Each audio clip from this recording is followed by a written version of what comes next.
Hi, everyone. I'm Chelsea Jones, and I run Chelsea and Rachel Company, also known as C&R Co., an agency in the Shopify Plus space for 10 years this month. So a bit OG in this scenario. And I'm thrilled to talk about Vegamore. I'm a consumer as well, so this is going to be a lot of fun. And my specialty is in strategy, UX design, and really good storytelling on development. So let's dive right in.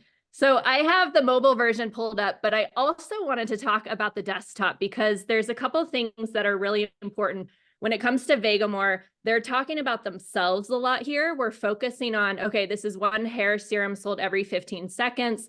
This is what they're talking about. They have the rollovers, but when you really dive into their product description page, there is some changes around the speed. It is a little bit slow to load. You are a subscription first company and have great content, but it's so much down the page. There's not a lot that grabs you right away. And in terms of this, I wanted to share, like we did a landing page for Mary Ruth Organics, also in this hair growth space, and highlighting hair growth, thicker hair improvements, like really it leans into their social proof. And this has been crushing it for them around some of the social proof. So as I look at Vegamore's like structure, I'm like, it's so great, but some of it feels a little bit cluttered in the way that they're having so many pieces move all the way through here. And in terms of the top of funnel, I want to talk about subscription because this is also front end and back end. And when you look at their back end portal, they do some gamifying things about adding more and saving more, which is great. But there's a lot more improvements they can do around having their points all the way through here. What does it look like to get it into checkout? As you're leaning into more products and experiences, we should make this more personalized. So even though I'm logged in and it has my name, it can be a lot more personalized to actually help me solve the problem I've come to, which is to have thicker, longer hair. These kind of images and this whole focus is what the brand is about, and that you get lost in some of the ways they're doing. Plus, their content's a little bit outdated. We've got 2022 Shape Beauty Award. What's happened now? We're in 2024. Why are we not highlighting a little bit more in terms of their process and free shipping, making it also very apparent? I know for a fact you don't get any results without 90 days of this product. So making that really clear from the beginning, because the customer wants to know what are they doing all the way to making this happen. They have a bit of information here that takes you down the page, but it gets lost. I would say this is probably not even ADA compliant because it's so it wouldn't pass the contrast ticker right here. So that's something to really note because ADA is a big issue for a lot of brands. And in the way that even on the add to bag, when I was going through the full experience, I was seeing that there's so much more improvements. You've got this shipping scenario here where you can earn it, but I've earned it because it's on subscription. So maybe having this personalized and changed, there's a lot of great AI tools right now that we can try into this. I mean, even Rebuy has some great upsell, cross-sell changes to where when all of a sudden I'm going here and I have just their hero image, you want to make sure you also have upsells all the way into their customized cart. They're on Plus, you can customize that in here. We want to make an experience of adding new products and experiencing the brand to get their AOV up and their customer lifetime value up all the way through to checkout. So that's super important. I will also say their quiz. Yeah, I'm at Sorry time. to interrupt, Chelsea. We're at time. Thank you. Up next, we have Dexter, who's got the same website. So Dexter, you want to give a quick introduction here? Yeah, for sure. My name is Dexter. I am the director of digital products for a company called Compound Studios. We own 3 different brands right now, doing around $40 million a year. And then on the side, I also have a CRO agency where we work with only clients that are doing $5 million above. So ultimately, I'm going to take a look at this website. Let me share my screen. And then I'll also start my timer. Cool. So after taking a look at their ad account, the main thing that they always communicate is education. It's concerns. Can you all see my screen? Cool, Yep. perfect. So yeah, so the main things that they're communicating is always education, it's concerns. But the one thing that they do is they hide it within the navigation. So you actually have to go in, click it, and find those concerns. Something that I will 100% add to the website is probably just a section right below the fold, right after the banner, where you can click on what your concerns are that will take you to a curated collection page. So that's the first step. It's just like targeting what you're trying to communicate. And from features to communication all across the website, it just seems that there's inconsistencies. So for example, going from this product card section where you have the add to bag or quick view, whatever you want to call it, when you go to the collection page, you actually don't have that. So what you want to do is you want to make sure that you're always having the same features across the website. And then secondly, something that they do is they add the reviews, they add the image of the reviews of the little stars, but they don't talk about how many reviews they have. They don't talk about the overall percentage of reviews. And if you go to their product page, they have over 4,000 reviews that they can leverage. Now, focusing on the product page, the biggest thing that I can see here is that there's a lot of text.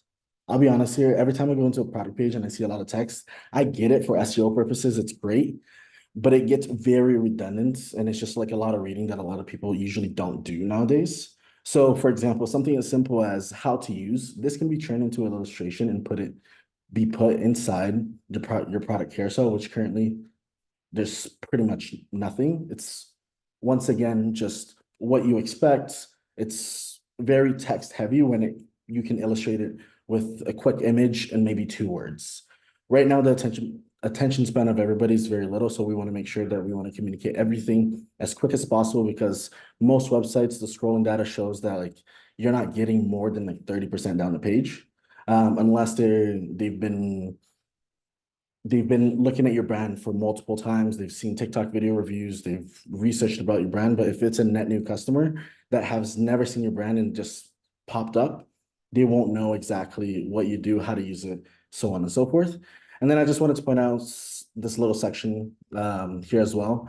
GoPro does this as well. GoPro actually does a really, really good job. But what they do is they actually make it fit within the screen. So right now you have like a bunch of options.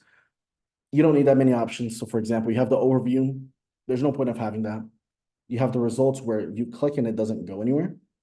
Then you have the about, scrolls down, and once again, you can probably condense these into smaller options and create a better experience. And potentially I would even add images to just down the page. All right. Thank you, Dexter. Erin, I'm going to kick it over to you. Awesome. Thank you. Both, again, really well done. Wow. Such amazing company for CRO experts. It's truly amazing. And gives them more appreciation to what we all do every day. So thank you for that. My vote is going to go to Chelsea. And Chelsea, really, I feel like your 2 headlines of kind of speed to commerce, so just having the site, slow to load, was huge. And then the second piece of just overarching content strategy of being more streamlined, direct, whether it be through language and or actual visuals to support, what their value proposition is, from top of funnel to lower in the funnel of the site, to me was spot on. That was the first time I had seen that website. So as you were walking through, that's what kind of captivated me first and foremost. Dexter, I totally agree with you in terms of streamlining functionalities through the website. That's actually something that can make for a pretty clunky experience. And I'm definitely a huge advocate, especially for kind of that quick add to buy. Obviously, we can all agree on that. Less clicks to commerce is always a great thing. So why not have that across, all pages? Also very much agree with you on the education and shopping by concern and highlighting that, making that more prominent. But I was also thinking, even to highlight both shop by concern or shop by category or, shop by interest or what have you, to kind of give those options and actually maybe A/B test that a little bit further to see, how different purchasers like to interact with the product. So I think that would make for a really great A/B test. All incredibly valid points. Really loved both your approaches. I thought they were really different, but a really nice kind of like yin and yang. It was actually really nice to hear, Dexter, you kind of come after Chelsea, because I thought everything complemented everything that Chelsea said. So job well done to both. Honestly, great job. end of the day, yep, Chelsea, I thought you nailed it with just basically, yeah. Site speed. If you don't have site speed, you don't have anything. I'm in good company with Nostra here. And then content strategy, 1000%. But great job. Sweet. All right, Carolina. All right, so I'll start with Dexter. Totally agree with pretty much everything you said. The concerns part, like we've done tests with category carousels right under the main navigation where you can just quickly search through exactly what you need, especially as a new user. You don't know the website, you don't know what they offer, the product, so that's a great call out. The reviews on the PLP, great. The attention span is very limited, especially TikTok is taking over and we don't have a lot of time to spend reading and looking at everything. So as quickly as we can get the message across, I totally agree with you. And Chelsea, again, load speed it's definitely a CRO thing as well, because if it doesn't load, the user experience is bad and they'll exit. So it doesn't matter if you have a great website, if it's not loading in time, they're gonna leave. The social proof aspect was great. The 90 days that you mentioned on the PDP, having clear expectations from the get-go is so important.